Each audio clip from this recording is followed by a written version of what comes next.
सभी को हमारा उद्धारकर्ता प्रभु यीशु मसीह के पवित्र नाम से मैं इस पवित्र आराधना में स्वागत करता हूँ। हम सब लोग परमेश्वर के वचन की ओर चले। हमारे बीच में आज ओडिशा से पास्टर पाल देवराज हैं और मैं समय को भी ब्रदर को देना चाहता हूँ और उन्हें स्वागत करेंगे हम सब लोग मिलकर। स्टार्ट। परमेश्वर के पवित्र नाम को महिमा मिले।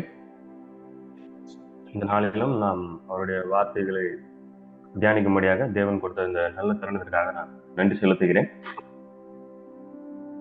आज भी परमेश्वर ने आज एक और मौका दिया है अपने परमेश्वर के वचन को ध्यान करने के लिए। इस अच्छे मौके को के लिए मैं परमेश्वर को धन्यवाद करता हूँ। நாம் ஜெபித்து இந்த காலை தியானத்தை நாம் ஆரம்பிப்போம். हम प्रार्थना करें और सुबह की इस आराधना को शुरू करें। அன்பின் தகப்பனே, இந்த நேரத்தில் நன்றி செலுத்துகிறோம்.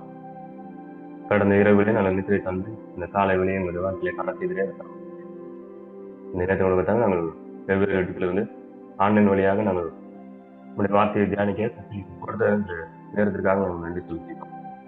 எந்த விதமான இடர்பாடுகளும் இல்லாமல் நாங்கள் உங்களுடைய வேதத்தை ஆராய கத்தனை உதவி செய்ய முடியாது. டிவோஷன் சமயம் முழுவதும் உடைய கரைமங்களோடு உன்னை உரையாற்ற முடியாது. தாழ்த்தின் கடத்தில் ஒப்புக்கொள்ளும் நீ பேசுங்களும் தகவல். ஆமென். இந்த நாளில் நாம் யோபு 8வது அதிகாரத்தை நாம் தியானிக்க இருக்கிறோம். आज हम सब लोग मिलकर आयुब के 8वां अध्याय को ध्यान करने वाले हैं।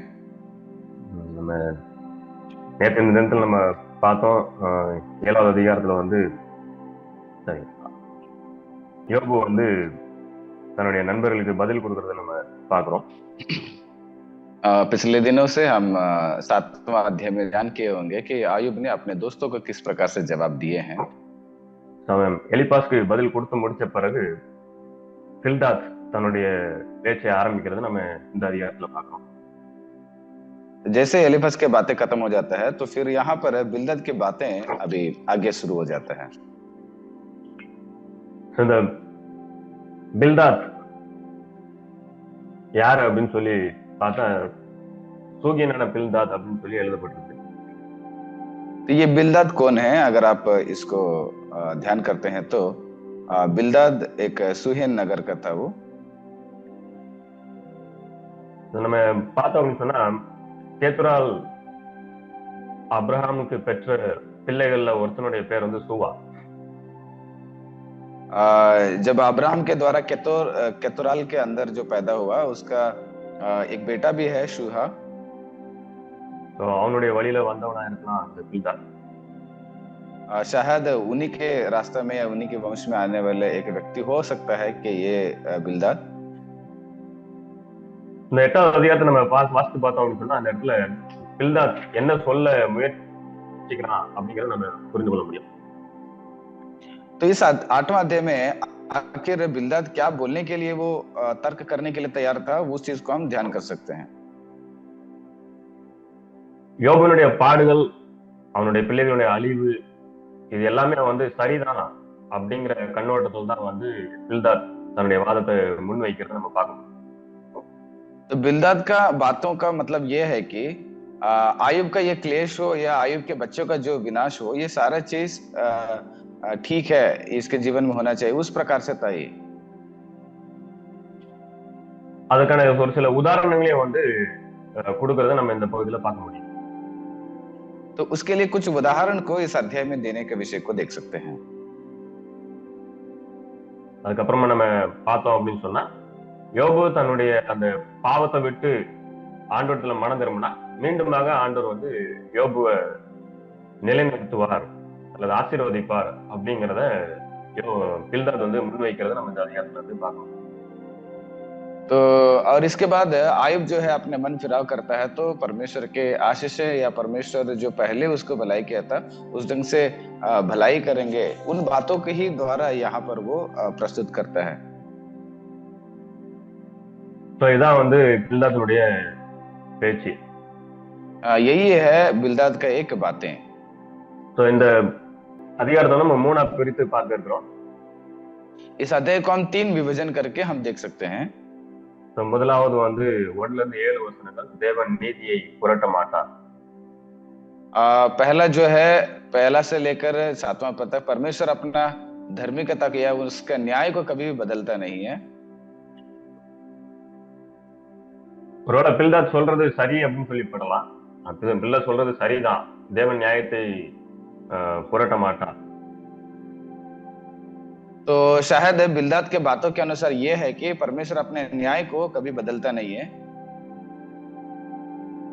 ஆனா அவன் எந்த அர்த்தத்துல இந்த இடத்துல சொல்றான் அப்படிங்கறது நம்ம வந்து கவனிக்க வேண்டியது.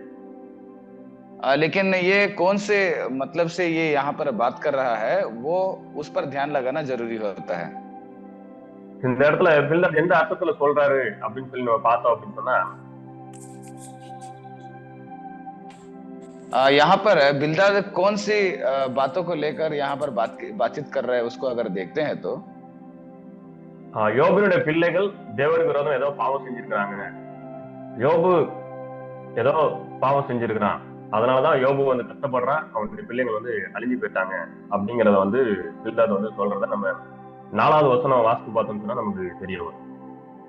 तो बिलदाद का मतलब ये है कि आयुब के बच्चे कोई पाप किए होंगे या आयुब ने कोई पाप किया होगा, इसलिए आयुब के जीवन में ये इतना क्लेश हो या उनके बच्चे के विनाश हो चुका है बोल के हम 8वां अध्याय का 4था पद में देख सकते हैं।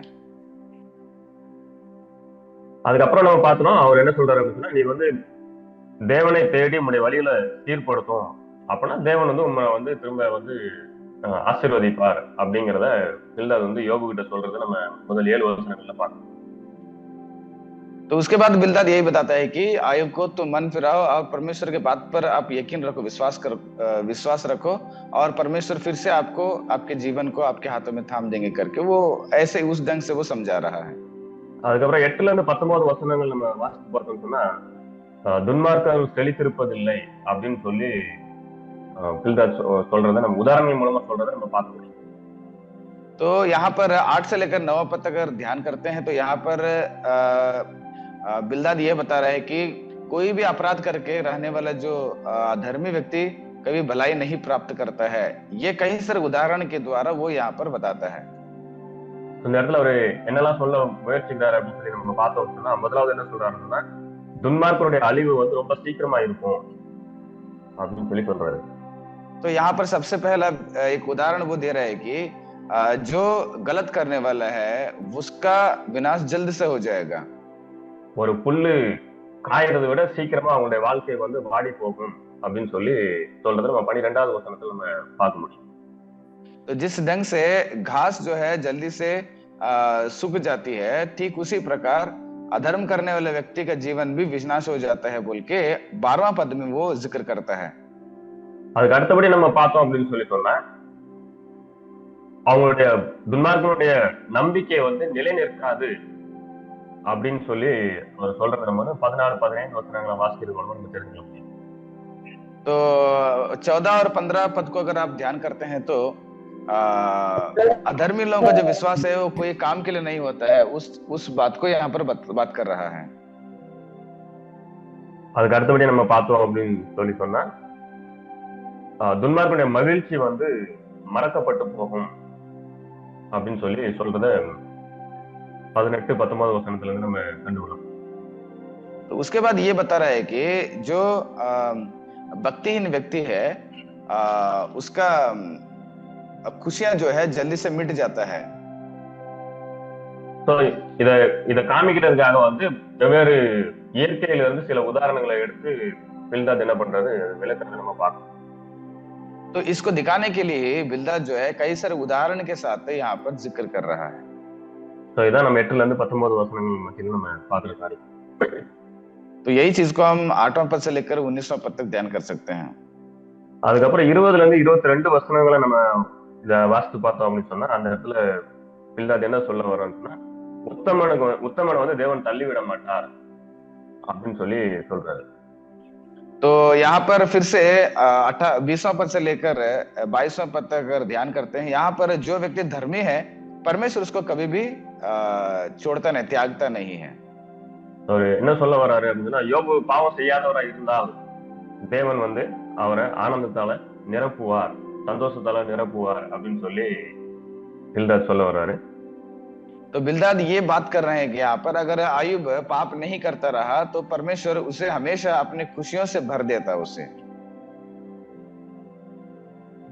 யோபு பாவம் செய்யாதவராக இருந்தால் பகைஞர் வெட்கப்படும்படி தேவன் அவரை வந்து உயர்த்துவார் அப்படின்னு சொல்லி பில்தாத் சொல்றது நம்ம 22வது வசனத்துல நம்ம வாசிக்க முடியும்। और 22 पद में ये बोलने के लिए कोशिश कर रहा है बिलदाद ने, अगर आयुब पाप नहीं करता रहा तो अन्य लोगों के सामने कभी भी उसको झुकने नहीं देते हैं करके। இதான் நம்ம வந்து இந்த அதிகாரத்துல பாக்குறதான விஷயம்। तो इस अध्याय में देखने वाले सारे विषय यही है। இதுல நம்ம கற்றுக்கொள்ளக்கூடிய காரியங்கள் என்ன அப்படின்னு சொல்லி நம்ம பார்த்தோம் அப்படின்னு சொன்னா, முதலாவது ஒருத்தருடைய பாடுகளுக்கான காரணம் தெரியாமல் நாம வந்து அவங்களை நிந்திக்க கூடாது। तो इसके द्वारा हम समझने की बात यह है प्रियो, अगर कोई व्यक्ति अगर क्लेश में दुख में है, उसका कारण बिना पता चले या बिना जाने हम उसको कभी निंदा नहीं करना चाहिए। யோபனுடைய வாழ்க்கையில அவனுடைய 3 நண்பர்களுமே வந்து யோபனிடத்துல அவனுக்கு வந்து ஆலோசனை சொல்றதுக்கு வந்தாரு। அவங்க அவனை நிந்திச்சாங்களே தவிர அவனுடைய பாடுகளுக்கான அந்த காரணத்தை அவங்க வந்து புரிந்து கொள்ளல। देखिएगा, आयुब के पास आयुब के 3 मित्र आ जाते हैं और ये तीनों जब बात करते हैं आयुब के क्लेशों में उसको मदद नहीं किए, बल्कि वो सब लोग मिलकर आयुब को बहुत सारे निंदा किए, उसको अपराधी ठहराए। இப்ப இடையில ஒரு நாள் வந்து ஒரு வாட்ஸ்அப் குரூப்ல வந்து ஒருத்தர் இறந்துட்டாரு அப்படிங்கிற ஒரு மெசேஜ் வந்துச்சு। अभी हाल ही फिलहाल बीच में एक व्हाट्सएप में एक मैसेज आया था कि ऐसे प्रकार के व्यक्ति गुजर गए। உடனே அதுக்கு கீழே வந்து இன்னொருத்தர் வந்து கமெண்ட் பண்றாரு, அவர் எவ்வளவு அநியாயம் பண்ணாரு, அதான் செத்து போயிட்டாரு। तो उसके नीचे एक दूसरे व्यक्ति का कमेंट्स भी था, तो ये व्यक्ति जो मरा हुआ है कितना अपराध किया था इसलिए वो जल्दी से मर गए बोल के।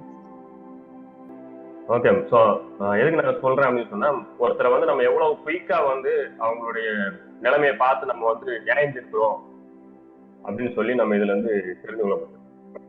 तो इसके द्वारा हम क्या जानते हैं कि एक व्यक्ति का कारण ना जाने हम तुरंत क्या करते हैं, उसके लिए अलग प्रकार का जवाब दे देते हैं, वो भी बदनाम करने के लिए। சோ இந்த இடத்துல யோபனுடைய நண்பர்கள் வந்து அவங்க யோபுவை பார்த்ததுல இருந்து அவ்வளவு பெரிய ஐஸ்வர்யவான் எல்லாத்தையும் இழந்து தன்னுடைய சரீரத்திலையும் வேதனையை அனுபவிக்கிறத பார்த்து அவனை ஆறுதல் படுத்துறதுக்கு பதிலா அவங்க வந்து நீ பாவம் செஞ்சுட்ட, நீ யாருக்கும் தெரியாம ரகசியமா பாவம் செஞ்சிருக்கிற, அதனாலதான் வந்து இவ்வளவு பாடுகள் அனுபவிக்கிற அப்படின்னு சொல்லி அவனை வந்து குற்றப்படுத்திக்கிட்டே தான் இருந்தாங்க।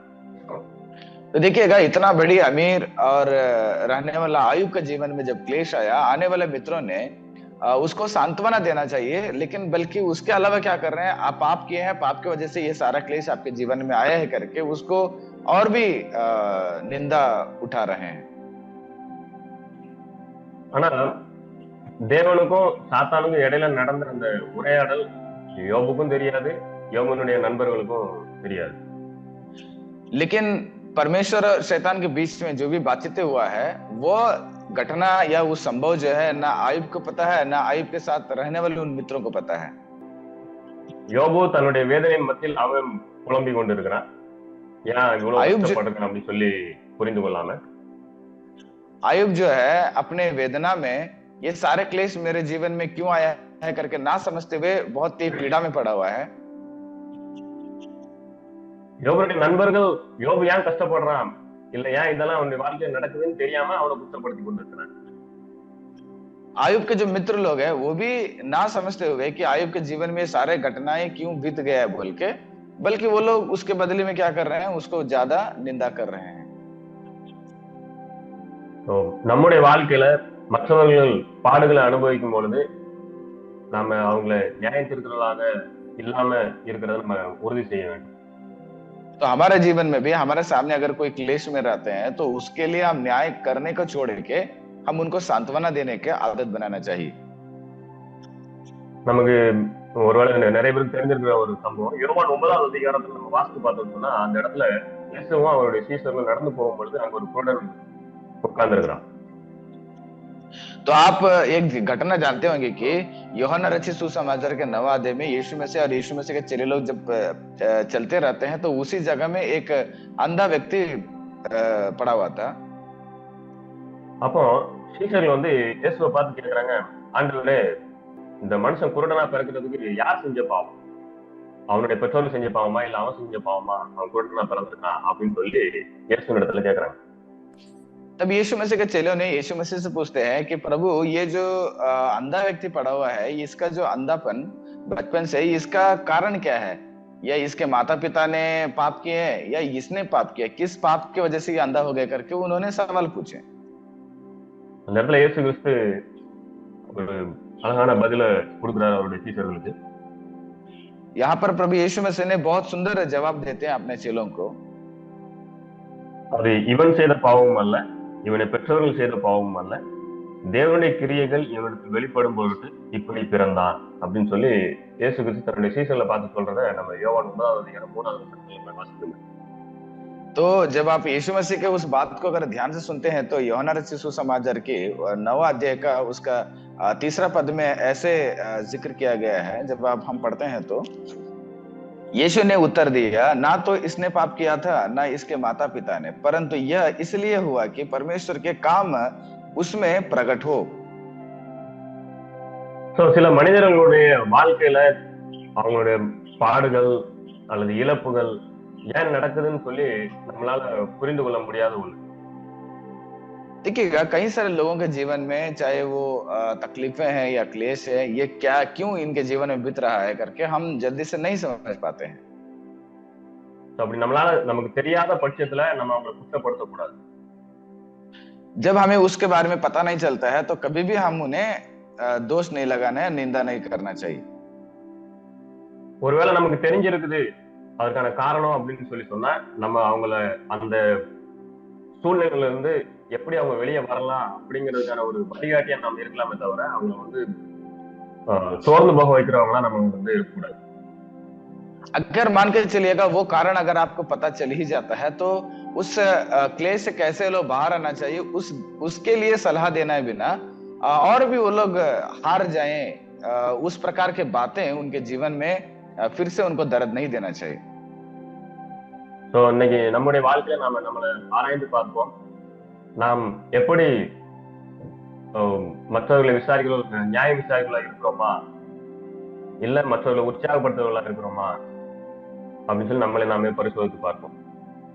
तो आज हमें अपने आप को परखना, जांचना जरूरी है कि किसी दूसरे लोगों के विषय में न्याय करने वाले हो जाते हैं या किसी दूसरों को हम हमेशा प्रोत्साहन करने वाले व्यक्ति हो जाते हैं। நம்முடைய வாழ்க்கையில நம்ம எப்பவும் வந்து மற்றவங்களை நியாய விசாரிகளா இருக்கக்கூடாது.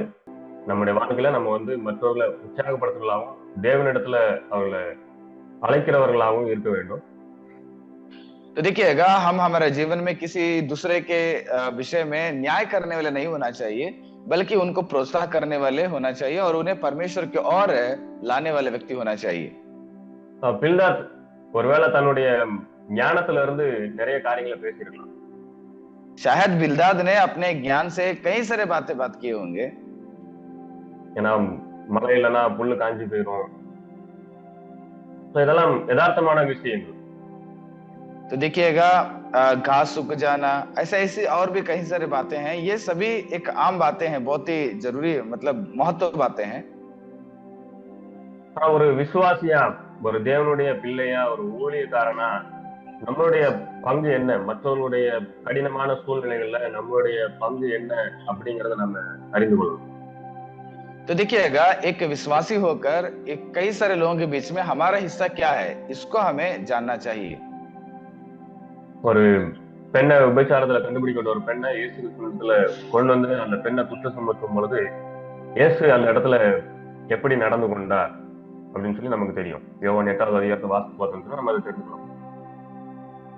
हम सब लोग जान सकते हैं, यूहन्ना रचित सुसमाचार के 8वां अध्याय में एक व्यभिचार करने वाले स्त्री को जब उनके हाथों में मिला तो लोगों ने उसको पकड़ के लेकर आए, तो यीशु मसीह ने उनके मध्य में किस प्रकार से व्यवहार किए होंगे। நம்முடைய வாழ்க்கையில மற்றவங்களை குற்றப்படுத்துறவர்களாக இருக்கிறோமா, இல்ல அவங்கள அந்த சூழ்நிலையில இருந்து அவங்கள வெளியே வந்து ஆண்டவர் அவங்கள ஏற்றுக்கொள்ற ஒரு நிலைக்கு அவங்கள வழி நடத்துறவர்களாக இருக்கிறோமா அப்படின்னு சொல்லி நம்ம வந்து நம்மளை ஆராய்ந்து பார்க்கணும். तो देखिएगा, किसी दूसरे लोगों के विषय में केवल हम निंदा करने वाले होते हैं, या उनको प्रोत्साहन करके उन्हें शांत करके उन्हें परमेश्वर के रास्ता में चलाने वाले होते हैं। इसको हमें जानना जरूरी है। ஸோ நம்முடைய வார்த்தைகள் மற்றவர்களை சோர்ந்து போக வைக்கிறதா அல்லது மற்றவர்களை உற்சாகப்படுத்துகிறதா அப்படின்னு சொல்லி நம்ம ஆராய்ந்து பார்க்கணும். तो हमारे जो बातें हैं किसी दूसरों को दर्द देता है या किसी दूसरों को प्रोत्साहन देता है, तो ये हमें जानना चाहिए। ஏன்னா நம்ம வாசித்து பார்த்தோம்னு சொன்னா யோபு வந்து தன்னுடைய நண்பர்களை பார்த்து சொல்லுவாரு, ஒருவேளை நீங்க என் இடத்துல இருந்தீங்கன்னு சொன்னா நான் உங்களை வந்து உங்களுக்கு வந்து ஆறுதல் சொல்லியிருப்பேன் அப்படின்னு சொல்லி யோபு சொல்றதை நம்ம பார்க்க முடியும். क्योंकि आयुब ने इस पुस्तक में बताता है कि अगर आप लोग मेरे स्थान में रहते हैं तो मैं आप लोगों को सांत्वन करता था, बोल के वो उस ढंग से बात करता है।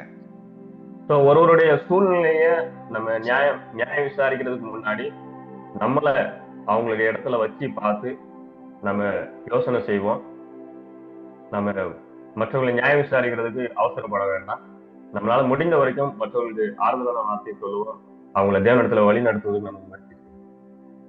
तो देखिएगा, हमारे जीवन में अगर ऐसे प्रकार का व्यक्ति हमारे सामने दिखता है तो हम तुरंत उनके बारे में न्याय ना करें। हम ऐसे सोचें कि उस स्थान में अगर हम रहते तो कैसे रहते, ये समझकर किसी दूसरों को हम सांत्वना करें, उनको हिम्मत हौसला बढ़ाएं और उसे परमेश्वर के और लेकर आ जाएं ताकि वो और भी मजबूत हो सके।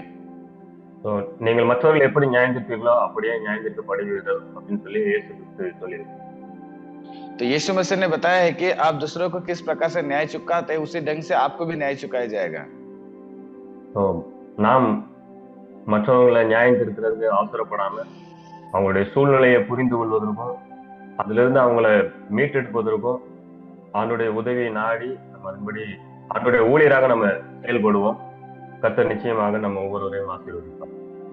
तो उस ढंग से हम तुरंत न्याय ना करने वाले हो जाएं और हम लोग हमेशा क्या करें, किसी दूसरों को समझकर उस व्यक्ति को किस प्रकार की सलाह चाहिए उस प्रकार से सलाह दें, और हम एक सेवक लोग परमेश्वर की सेवा कर रहे हैं, उस ढंग से हम जीवन बिताएं ताकि परमेश्वर हम सबको आशीष करें।